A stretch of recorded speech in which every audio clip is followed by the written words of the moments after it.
శ్రీమన్మహాగణాధిపతయే నమః. ఓం గురుభ్యో నమః. ఓం శ్రీమాత్రే నమః. అరుణాం కరుణాతరంగితాక్షీం ధృతపాశాంకుశపుష్పబాణచాపాం అనిమాదివిరావృతాం మయూకైః అహమిత్యేవ విభావయే భవానీం. శ్రీమాత్రే నమః. ప్రేక్షకులకి ఆ లలితాంబిక అమ్మవారి యొక్క అనుగ్రహం పరిపూర్ణంగా కలగాలని మనస్ఫూర్తిగా కోరుకుంటూ మనం ఈరోజు చెప్పుకోబోయేటువంటి టాపిక్ ఏమిటంటే నవంబర్ 1వ తేదీ నుంచి 15వ తేదీ వరకు 12 రాసుల వారికి లగ్నాల వారికి చూసుకోవచ్చు. లగ్నాలు తెలియని వారు రాసుని చూసుకోండి. వారికి ఎలా ఉండబోతుంది, ఏ విషయాల పట్ల వాళ్ళు జాగ్రత్త వహించాలి, మరియు గ్రహస్థితి ఏ విధంగా ఉంది అని చెప్పి చూసుకున్నట్లయితే మనకి చంద్రుడు ఈ 15 రోజుల పాటు కుంభరాశి నుంచి కన్యారాశి వరకు సంచరిస్తున్నాడు. ఇక కుంభంలో రాహువు, మీనంలో శని, కర్కాటక రాశిలో గురువు ఉన్నాడు. కాకపోతే గురువుతోని మనకి గురువు 12వ తేదీ వరకు ఉంటూ 12వ తేదీ మళ్ళీ వక్రగతి చెందుతాడు, అంటే అక్కడే ఉంటాడు కానీ వక్రిస్తాడు. అలాగే సింహరాశిలో కేతువు, మనకి శుక్రుడు కన్యారాశిలో నీచపడి ఉన్నప్పటికీ 2వ తేదీ నుంచి ఆయన తులారాశిలోకి ఓన్ హౌస్లోకి వెళ్ళిపోయి తులారాశిలో ఉన్నటువంటి రవికి నీచభంగ రాజ్యోగాన్ని ఇస్తున్నాడు.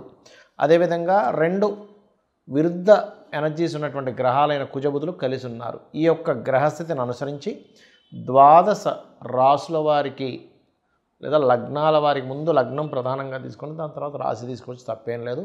ఏ విధంగా ఉండబోతుంది, ఏ విషయాలు జాగ్రత్తగా ఉండాలనేటువంటి అంశాలు చెప్తుందో నేనైనప్పటికీ కూడా చెప్పేసింది సాక్షాత్ లలిత అమ్మవారిగా భావిస్తూ ఒక్కొక్కటిగా మనం తెలుసుకుందాం. ధనస్సు వారికి కనుక చూసుకున్నట్లయితే రాశినాథుడు అయినటువంటి గురువు ఎప్పుడైతే అష్టమ స్థానంలో ఉన్నాడో ఇది కొంచెం ప్లేస్ ఆఫ్ చేంజ్, ఉన్న ప్రదేశం నుంచి ఎక్కడికో వెళ్ళడం, అష్టమం అంటే ఇంకో దగ్గర ఎక్కడికో వెళ్ళడం లాంటి ఫలితాలను ఇస్తుంది. అందులో ప్రధానంగా 1వ తేదీ మీకు ఎవరితోనైనా కలిసి అగ్రిమెంట్స్ ఏదైనా ఒక మాట మాట్లాడేటప్పుడు కమ్యూనికేట్ చేసేటువంటి అంశాల్లో కొంత జాగ్రత్తగా ఉండాలి. అలాగే ఇక్కడ ధన సంబంధించినటువంటి విషయంలో అనుకూలతలు పెరుగుతాయి, వ్యాపారపరంగా కూడా లాభాలు పెరుగుతాయి, అందులో ఎటువంటి సందేహం లేదు. కాకపోతే 2, 3 తేదీలు మాత్రం ఎట్టి పరిస్థితుల్లో మీరు మీ తాతగారి ఆస్తికి సంబంధించిన విషయంలో డెసిషన్ మేకింగ్ అనేది పనికిరాదు. అదేవిధంగా మీ యొక్క సంతానాన్ని దూర ప్రాంతాలకు పంపించి అక్కడ ఉద్యోగం కోసం చేసే ప్రయత్నాలు, లేదా మీరు ఉద్యోగరీత్యా, ఎందుకంటే దశమాధిపతి అయినటువంటి బుధుడు 12వ స్థానంలో కుజుడితో కలిసి ఉన్నాడు కాబట్టి వేరే ప్రదేశానికి వెళ్ళి అక్కడ ఉద్యోగ ప్రయత్నాలు చేయడం అనేటువంటిది ఫలకృతం అవుతుంది. అలాగే మరొక విషయం ఏంటంటే ఇక్కడ వివాహ నిర్ణయాలు, వివాహం తర్వాత ఉండేటువంటి జీవిత భాగస్వామితో ఉండే విషయాల్లో కొంత ఘర్షణ వాతావరణం ఉంది. బికాజ్ ఆఫ్ 12వ స్థానంలో బుధుడు కుజుడు ఉన్నందుకు. అలాగే కాస్త లాంగ్ జర్నీ చేసేటప్పుడు కొంచెం గణపతి ఆరాధన చేసుకుంటూ ముందుకు వెళ్ళండి. మరీ ఎక్కువగా కనుక మీరు చేసే ఉద్యోగంలో అధికంగా మీకు స్ట్రెస్ ఎక్కువగా ఉన్నట్లయితే మీరు ఓం మాణిక్య మకుటాకార జానుద్వయ విరాజితాయే నమః అనే నామస్మరణ చేయండి రోజు 45 నిమిషాలు. అదేవిధంగా ఈ యొక్క కార్తీక మాసంలో సహజంగా మీరు నిత్యము చేయవలసిన దేవతారాధన లక్ష్మీ నరసింహస్వామి చేయాలి.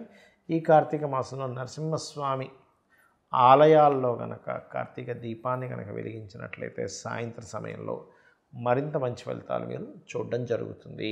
ఈ యొక్క కార్తీక మాసంలో మీకున్న సమస్యని బట్టి ఎటువంటి పరిహారం చేసుకుంటే బాగుంటుంది.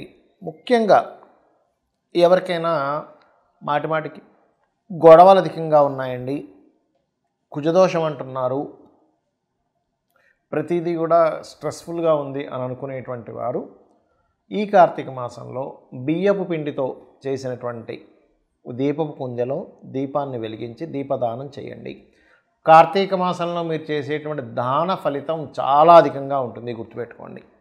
కార్తీక దామోదరుని పూజ చేయడము, కార్తీక మాసంలో స్నానాలు, నదీ స్నానాలు చేయడం అనే ఒక ఎత్తు అయితే, ఇక మరి కొంతమందికి మానసిక సమస్యలు ఉంటాయి.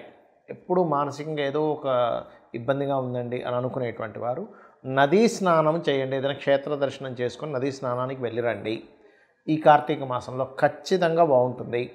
అలాగే మీకు దగ్గరలో గోశాల ఏదైనా ఉన్నట్లయితే గోవులకి బియ్యపు పిండిలో కాస్త బెల్లము కలిపి బియ్యపు పిండిని తినిపించండి. ముల్లంగి లాంటి పదార్థాలు కూడా గోవుకి కనుక కార్తీక మాసంలో తినిపిస్తే 100% మీ యొక్క మానసిక రుగ్మతలు తగ్గడం, మానసిక స్ట్రెస్ తగ్గడం, మెంటల్లీ కోసం డిస్టర్బ్ అయిపోతుంటారు కదా, అటువంటివి తగ్గడం అనేటువంటిది జరుగుతూ ఉంటుంది, గుర్తుపెట్టుకోండి. ఇక 3వది ఏంటంటే ఇక్కడ మరికొంతమందికి సంతాన సంబంధించిన సమస్యలు ఉంటూ ఉంటాయి. ఈ యొక్క కార్తీక మాసంలో ఎవరైతే ఇప్పుడుండేటువంటి ప్లానటరీ పొజిషన్స్ బట్టి చెప్తున్నాను, లక్ష్మీ గణపతిని మన దామోదరుడి యొక్క పూజ చేస్తారు. కార్తీక దామోదరుని యొక్క పూజ చేయడము ఇవన్నీ చేస్తూనే లక్ష్మీ గణపతి యొక్క ఆరాధన చేయండి ఈ కార్తీక మాసంలో. అదేవిధంగా ఈ కార్తీక మాసం మొత్తము కూడా దిగంబర శ్రీ పాదవల్లభ దిగంబర అనే మంత్ర సాధన చేయడం ద్వారా, గోవులకి అరటికాయలు లాంటివి తినిపించడం ద్వారా కూడా క్లియర్ అవుతుంది. ఇక ఈ కార్తీక మాసంలో పెళ్ళిళ్ళు కూడా అవుతూ ఉంటాయి. కానీ కొంతమందికి వాళ్ళ యొక్క జన్మజాతకంలో ఉండేటువంటి కాంబినేషన్స్ వల్ల వివాహ సంబంధించినటువంటి అంశాలు తొందరగా కుదరవు.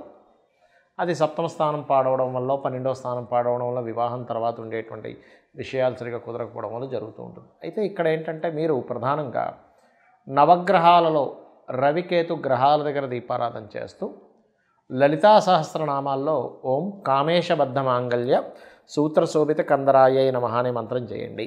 ఖచ్చితంగా మీకు వివాహ సంబంధించిన విషయాలు ముందు కుదులుతాయి.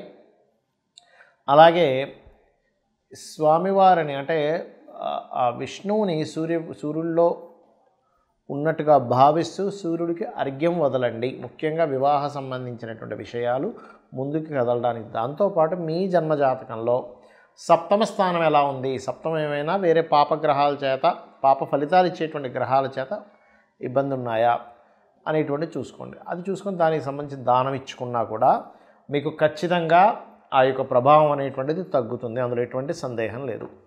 ఇక మరి కొంతమందికి ధనపరమైనటువంటి ఇబ్బంది ఎక్కువగా ఉంటూ ఉంటుంది. ఏమండి ఫైనాన్షియల్గా బాగా ఇబ్బంది ఉందండి, ఏం చేయాలో అర్థం కావట్లేదు ఇది అంటూ ఉంటారు. కార్తీక దామోదరుడికి ముఖ్యంగా విష్ణుమూర్తికి తీపి పదార్థం ఏదైనా చేసి స్వామివారికి నైవేద్యం పెట్టండి, విష్ణువుకి నైవేద్యం పెట్టండి, అలాగే సూర్య భగవానుడికి కూడా చూపించండి. ఈ రెండూ చేస్తున్నట్లయితే ఈ కార్తీక మాసంలో వీటితో పాటు మీరు లలితా సహస్రనామాలలో ఓం సంపత్కరీ సమారూఢ సింధుర వ్రజసేవితాయే నమః లేదా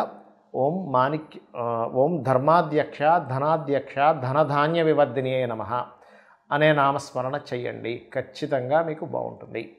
ఇక విదేశాల్లో ఉంటూ ఇప్పుడు ఉన్నటువంటి సిచ్యువేషన్ అందరికీ తెలుసు. అక్కడ నుంచి మనకి యుఎస్ నుంచి వెనక్కి రావడం కానీ, యుఎస్ నుంచి ఇంకో దేశానికి వెళ్ళడం కానీ ఇలాంటివి జరుగుతూ ఉన్నాయి.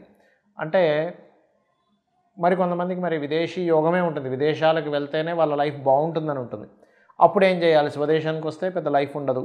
వాళ్ళు చదువుకున్న చదువు కానివ్వండి, వాళ్ళు చేసినటువంటి రీసెర్చ్ కానివ్వండి, వాళ్ళు పడ్డ కష్టం కానివ్వండి, విదేశాలకు వెళ్తేనే అది తీరుతుంది. అప్పుడు ఏమిటి, ఇంకో దేశానికైనా వెళ్తే బాగుంటుంది. ఇంకొక రకరకాల దేశాలు ఉంటాయి, యుఎస్ఏ ఉందా.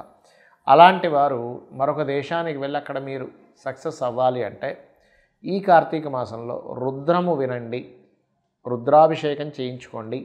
రెండవది ఆంజనేయ స్వామి యొక్క హనుమాన్ చాలీసా అంటారు. ఉదయము సాయంత్రము సంకల్పం చెప్పుకొని ఆ చేసినంత కాలము 40 రోజులు దీక్షగా తీసుకొని కనుక చేయగలిగితే, ఏమండి కార్తీక మాసం అయిపోద్ది కదా అంటే అయిపోయినా పర్వాలేదు, ప్రారంభించడం ఇక్కడ చేయండి. 40 రోజులు దీక్షలా కనుక రోజు ఉదయం సాయంత్రం చేస్తూ సంకల్పం చేసి కొంచెం కొన్ని నియమాలు పాటించాలి. దీక్షలో ఉన్నప్పుడు ఎలా పాటిస్తామో నేల మీద నిద్రపోవడము, కాస్త నాన్ వెజిటేరియన్ లాంటివి తినకపోవడము, కొన్ని బ్రహ్మచర్యం పాటించడం చేసి మీరు కనుక 40 రోజులు ఖచ్చితంగా చేసినట్లయితే రుద్రము వినడము లేదా రుద్రాభిషేకం చేసుకోవడము, ఇంట్లోనే రుద్రంతో అభిషేకం శివుడికి చేసుకోవడము, అలాగే ఉదయము సాయంత్రం ఆంజనేయ స్వామి యొక్క అష్టోత్తరము అంటే ఆంజనేయ స్వామి హనుమాన్ చాలీసా ప్రధానంగా ఉదయం సాయంత్రం కనుక చేయగలిగితే మీ జన్మజాతకంలో ఆల్రెడీ యోగం ఉంది కానీ వెళ్ళలేకపోతున్నాను, లేకపోతే ఇంకో దేశానికి వెళ్ళాలి, ఇక్కడ ఉండేటువంటి సిచ్యువేషన్స్ బాగాలేవు అన్నప్పుడు ఇది మీకు ఖచ్చితంగా పనిచేస్తుంది. కానీ ముఖ్యంగా మీరు తెలుసుకోవాల్సింది అసలు మీ జాతకంలో యోగం ఉందో లేదో తెలుసుకోండి. యోగం ఉందో లేదో తెలుసుకోకుండా చేస్తూ ఉంటే ఏమవుతుందంటే ఇది ఇంకొక దానికి దారితీస్తుంది. కానీ ఇది ఇవ్వాలని రూల్ లేదు. ఎలాంటి వాటికి ఇస్తుంది రిజల్ట్ అంటే మీకు ఖర్చులు తగ్గిస్తుంది అంతే. బాగా ఎక్స్పెండిచర్స్ ఉన్నాయి, ఎందుకంటే 12వ స్థానం అనేటువంటిది ఖర్చుల స్థానము, విదేశీ స్థానం. సో విదేశీ యోగం మీకు లేదు కాబట్టి ఖర్చులు ఎక్కువ అవుతుంటే ఆ ఖర్చులు తగ్గించే దాని మీద ఎఫెక్ట్ పడుతుంది. దానివల్ల కూడా ఒక పాజిటివ్ ఉంటుంది, ఉండదని. కానీ మీకు జాతకంలో ఉందో లేదో యోగం చూసుకోండి. కొద్దిగా ఉందండి, కొన్ని ఆటంకాలు ఉన్నాయి, అప్పుడు పనిచేస్తుంది. అసలు యోగమే లేదు అన్నప్పుడు అది ఇవ్వదు రిజల్ట్. ఇది గుర్తుపెట్టుకోండి. అందుకే చాలామంది రెమెడీస్ చేస్తుంటే ఎందుకు ఫెయిల్యూర్ అవుతుంటాయంటే అక్కడ యోగం ఉండి ఆటంకాలు కలుగుతున్నప్పుడు మనం చేయాలి. కానీ యోగమే లేకుండా మనం చేయడం వల్ల ఇంకొక మంచి ఫలితం ఇస్తుంది, కానీ ఆ ఫలితం ఇవ్వాలని రూల్ లేదు. శ్రీమాత్రే నమః.